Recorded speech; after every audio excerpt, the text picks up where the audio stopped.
افسوس نن د مسلمانانو په حال باندې دا د اسلامي ملکونو حال دی چې د نړۍ یو ستر فرعون یو لوی نمرود هغه ته خپلې زنانوې راوباسي، هغې ته خپلې زنانوې ګډوي، هغه ته خپلې مخې ته د استقبال لپاره راوباسي. نن د نړۍ یو لوی جابر او ظالم چې د دنیا د ټولو مسلمانانو په وژنه کې لاس لري او ټوله دنیا کې چې چیرته په مسلمانانو باندې ظلم کیږي یوازینی لامل یې همدغه کافر د وخت لوی فرعون دی. نن یو اسلامي ملک ته په سفر ځي، هلته د ده سره یو زنانه هغه په لاس باندې ستړي مشي کوي، هغه د ده سره خاندي او د ده د استقبال لپاره زنانه نڅول کیږي.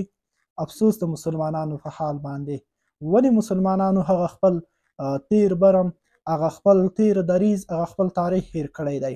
دا خو هغه عرب دي، دا خو هغه مسلمانان دي چې رسول الله صلی الله علیه وسلم ته فرمایي یو وخت به راځي په مسلمانانو باندې به د هر طرف او کفار داسې راټولیږي لکه یو زنانه چې خپل ماشومان هغه په یو کاسه باندې د مړۍ د خوراک دپاره راټولوي.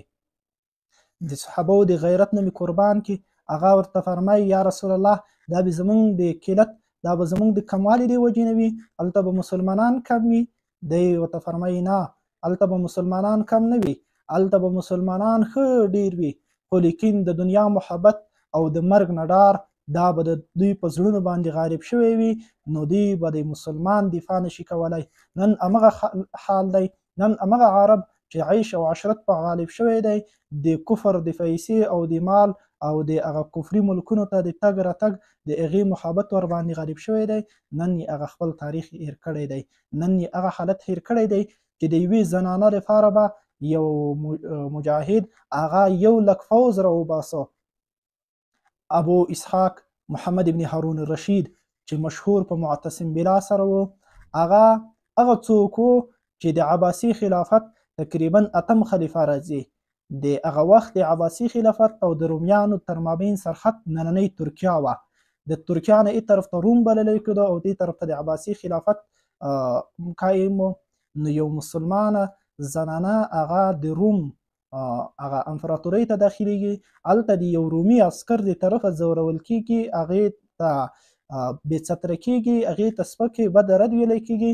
نو هلته یو زنانه همدغه زنانه یو غږ کوي، وها معتصمه. نو معتصم بالله ته غږ کوي. د عربو د دغه روم یو عسکر هغه په تمسخور سره په ټوکې سره ورته وایي معتصم بالله به اوس د تا غږ واوري، هغه به اوس تا ته په آس باندې را روان وي. نو دغه خبره معتصم بالله ته ورسېده.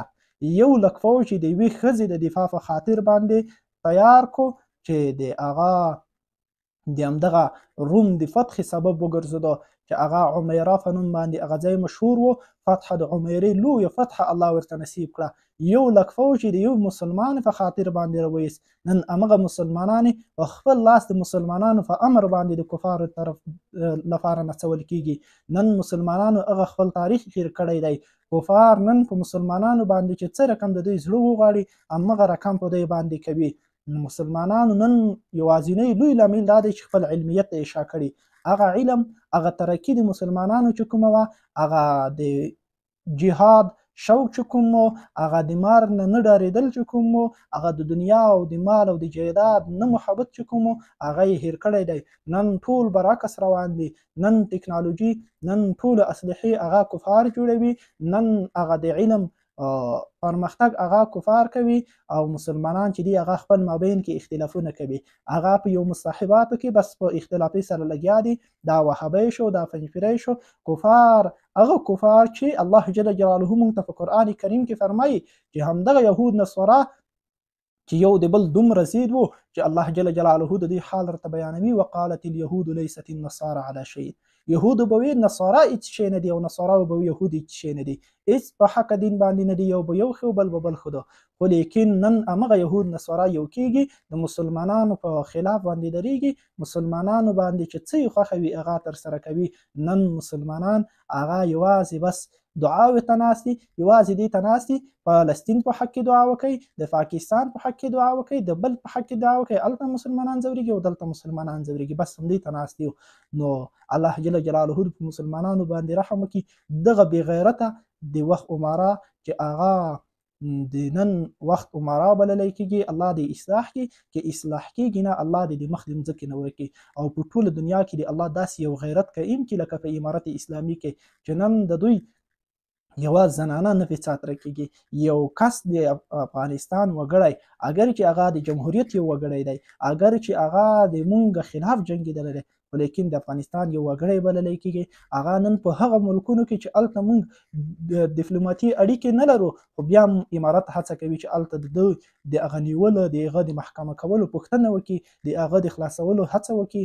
هغه هر څه چې د هغه مسؤلیت یو ملک ته، یو نظام ته راجع کېږي، په نه امکاناتو کې، په نه پالیسیو کې، په نه خارج ته په اړیکې کې، بیا هم دی هڅه کوي چې د هغې پوښتنه وکړي. نو الله دې په ټولو مسلمانانو کې داسې غیرت پیدا کړي او د عربو دغه شیخان او دغه بېدینه او بېغیرته الله دې نور د مخ د مځکې نه ذلیل او رسوا ورکړي.